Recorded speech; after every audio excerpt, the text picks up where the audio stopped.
Roll Tide! Roll Tide Roll! This is the Tigers and Tide Alabama Football Podcast from SoutheasternFootball.com. Available on Bama Sports Radio, a V-Sporto channel bringing you all Crimson Tide all the time. Remember to download the Bama Sports Radio free iOS app and follow their channel on Twitter at Bama Sports Radio. Here are your hosts, Brett Mason and Jamie Thomas. Here we go from our respective Alabama and Auburn bunkers in Southeast Alabama. Brett Mason here, along with my co-host Jamie Thomas. War Eagle, buddy. Roll Tide, brother, roll Tide. Hello to everybody listening on our free iOS or Android apps. If you don't have those, it makes it really easy to listen. You'll get notified when a new show is launched. Just search in your respective app stores for Tigers and Tide. And everybody that's subscribed on iTunes, Stitcher, TuneIn, iHeartRadio, YouTube, and more, hello to you folks, and thanks for subscribing. We're easy to find on any of those platforms that you like just by searching for Tigers and Tide. We're going to talk a little bit about what Alabama has facing it this week after a heartbreaking loss. I know, Jamie, you sound better today. I guess you're dealing with that better. I am dealing with it just a little bit better. It still stings just a little bit, but, 24-hour rule, man.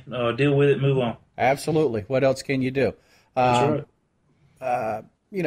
I thought better of the performance than you did, even though they lost. I'm still pretty high on Alabama for the rest of the season. I don't know if you've tweaked your opinion at all on that or not. But I just think they still have the capability, or potential at least, to win out. At the very least, they're still going to have a good season, I think.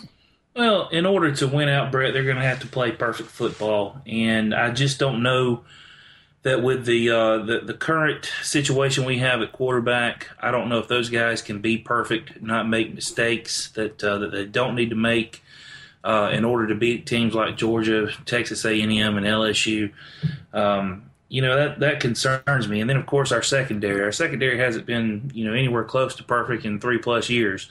So I don't know. I'm just worried about it. I think definitely the potential is there. If they come out.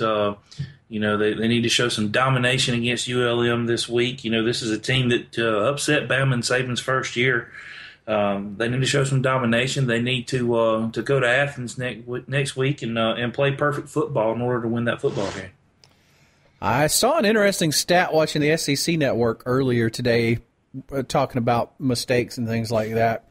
And I don't remember how many years it was, but I think it was 2 or 3 years Alabama had 5 turnovers in I think it might have been 3 years. It was at least 2 years, and then how many have they had in just this year? Yeah, they had 5 in the last game. So it would seem if there is maybe because Saban is a perfectionist, man. You work the process, you don't make mistakes. That's his thing. The big question that me and some other folks have is this the players aren't able to live up to expectations, or has coaching fallen off? What's or is it a combination of the two? Well, I don't think it's a matter that the players can't live up to the expectations. We all know it doesn't matter what school it is. Not every 5-star lives up to the hype. Not every 4-star lives up to the hype. And occasionally you have a 2 or 3-star that is the actual 5-star of your team. I think the biggest problem is that, we're seeing in Alabama is, when Saban first came to Bama, he hit the recruiting trail hard. All of the 5-stars, all of the top players were coming to Alabama. And it became a dynasty over, 2 or 3 years. Of course, they won the first national championship against Texas, and then they won the 2 back-to-back. Well, other coaches in the conference and across the nation have stepped up recruiting, especially in the SEC. I mean, look what Ole Miss has been able to do defensively. Look what Texas A&M has been able to do as far as their recruits. So I don't know if it's the coaching is falling off and the talent's not living up to it as much as it is everybody else is just kind of stepping up their game, and that talent's being spread out across the conference a little bit better. Well, last week's game was a sure indication of how you can just put up phenomenal numbers. Because if you look at all those numbers on offense, they are just incredible. I mean, most any team would love to have those numbers. But it's just a great example of how mistakes can just absolutely kill you. And I'm not one to say, I've heard a lot of Bama fans say this, and it's true to a point. I mean, Alabama kind of beat themselves, but they got outplayed a lot too. Either way, if they had managed to play a mistake-free game or a more of a mistake-free game, that game could have potentially even been a blowout. Yeah, you take away the turnovers, and absolutely Alabama wins that football game. Yeah. Ole Miss got a lot of help, but Ole Miss is a pretty dang good football team too. I mean, they've got some talent. I told you at the beginning of the year I wasn't sure how good Ole Miss would be just because we didn't know the quarterback situation. But Chad Kelly, he's got an incredible college career left in front of him, and that he's going to be playing on Sundays one day. That dude is phenomenal. Yeah, well, how scary is it to think that you'd have to play him later in the year? I mean, he's as good as he has been out of the gate. He's surely only going to get better. I'd hate to be somebody facing them in Game 10, provided they're not plagued with injuries and stuff. I'd hate to face them. And this is his only year at Ole Miss, and he's gone after this year. Well, look, that team is full of NFL talent, man. It's not just him. I mean, they got NFL talent on both sides. So, what are you looking at going forward? What are you hoping to see, or what do you think you're going to see? As far as heading into this week's game, is this going to be a tune up on fundamentals? Do you think you probably won't see anything from a strategy standpoint because they're probably going to dumb the game down for the most part, right? I think this weekend we're going to see a limited playbook. The running backs are going to see quite a bit of work. Derrick Henry was out of practice today, tonsillitis, so we don't know how healthy he's going to be for the game Saturday. I think it's one of those maybe he could rest. We might see a little bit more of Kenyon Drake out of the backfield than what we've seen through the first 3 games of the season. I think the quarterbacks are going to be limited to the types of throws that they make. We might see a couple of downfield shots just to give them a chance to see if they can make that big play. But I think at this point, Bama, and kind of up in the air whether we see this, but Bama has to go back to being the 3 yards in a cloud of dust type team that it's basically what won them the 3 recent championships. These problems started happening when we put in a new offense. We tried to get cute on 3rd and 1 instead of running down their throat. We throw these little swing passes or these little bubble screens. Bama's got to get away from that. Saban needs to go back to what has got him to where he is. I know he's trying to adapt, but Bama has the talent. They've got the offensive line. They got the running backs. They just need to run it down everybody's throat, and I'm hoping that's what we see moving forward. I hope the passing game is limited just because we don't have the talent back there to make the big throws, and Bama establishes the domination on both sides of the ball. Yeah, the old saying, if it ain't broke, don't fix it, seems to really apply here. I can understand why they made that change because of you're facing more and more explosive offenses that can just pull away from you really fast. And so, I understand that. And Kiffin came in and they changed things up a little bit. But I agree with you. Alabama's never been the cute offense. They've just never been cute. They were all about forcing their will upon you and making you submit. Well, when Saban first got there, all these other teams, Auburn come in with Chizik, and he brought in his couple of offensive coordinators. I think it was Tony Franklin and then Malzahn. They were running, the spread and the spread option and the hurry up, no huddle. And Bama was still, take your time, 8 seconds down on the play clock, line up, 7 guys on the line of scrimmage, 2 tight ends, run it off tackle. 4 or 5 yards of carry with, big beast running backs, play action on 2nd down or 3rd down, and they were winning championships. And we haven't won a championship, since we changed the offense up. So I don't know. It's definitely not going to happen this year, but they've got to get back to the roots. That's what Bama fans want to see. We don't care if we score 50 points a game. We don't care if we only score 24 as long as the defense holds and doesn't give up 24 themselves.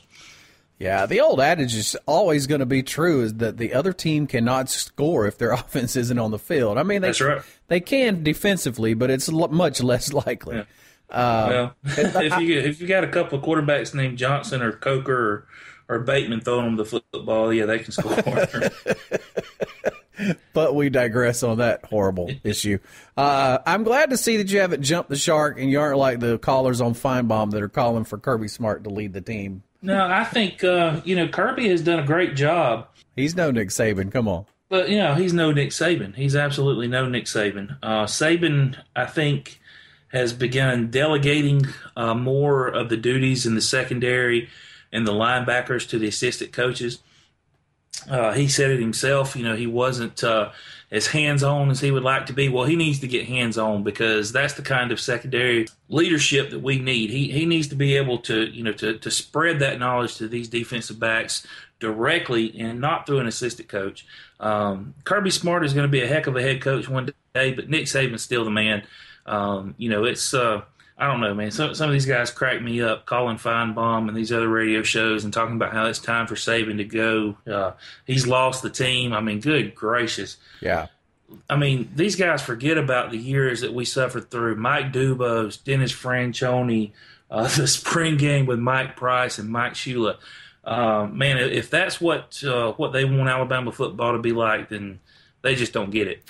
Well, and come on, Alabama lost to what potentially could wind up being the national champion. They could very well at least be in the playoffs. Well, that remains to be seen. But I mean, it's not like the program is off the skids.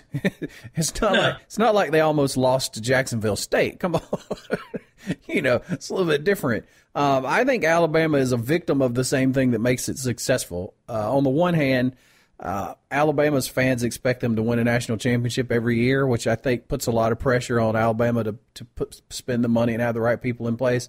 But on the other hand, it's unrealistic expectations because no football program is ever going to win the national championship every year, every other year. It's really hard to win a national championship. It's really, really hard. And it's going to be harder with the new playoff system. Oh, absolutely. I mean, if you could win one every 10 years, I think you'd be a barn beater of a program. So I think you got to have some realistic expectations in place. The key to me is people knock Georgia, and Georgia may never win one. And I wonder what's causing that. But I think if you can always win 10 games a season, then you're in the position to have that one season where things bounce your way and you win the championship. Yeah, as opposed, and this may be Georgia's year. It may be lining up for them to get that chance. I think they have a better chance this year than they've had the last couple of years. The problem with Rick, is he always loses that one game he shouldn't lose. But this could definitely be Georgia's year. It might be pay dirt for them now. Nevertheless, this year, this weekend, Alabama should get a win, no problem. I think we'll just more be watching to see what kind of issues we can tell they're dealing with, and look forward to better teams and better games down the road, man. We look forward to it. We'll talk about it Monday. How's that sound? Sounds good, brother. War Eagle, buddy. Roll Tide. Don't forget to follow us at Tigers and Tide 1 on Twitter and Facebook.com/Tigers and Tide. Also, be sure to follow Bama Sports Radio at Bama Sports Radio for the latest on Crimson Tide sports. Thanks for listening to the Alabama Football Podcast from SoutheasternFootball.com on Bama Sports Radio of the Sporto channel. Download our free iOS app. Just search for Tigers and Tide in the App Store. And subscribe to our podcast on iTunes, Stitcher, TuneIn, and iHeartRadio. Just search for Tigers and Tide. And for the latest SEC news, log on to SoutheasternFootball.com.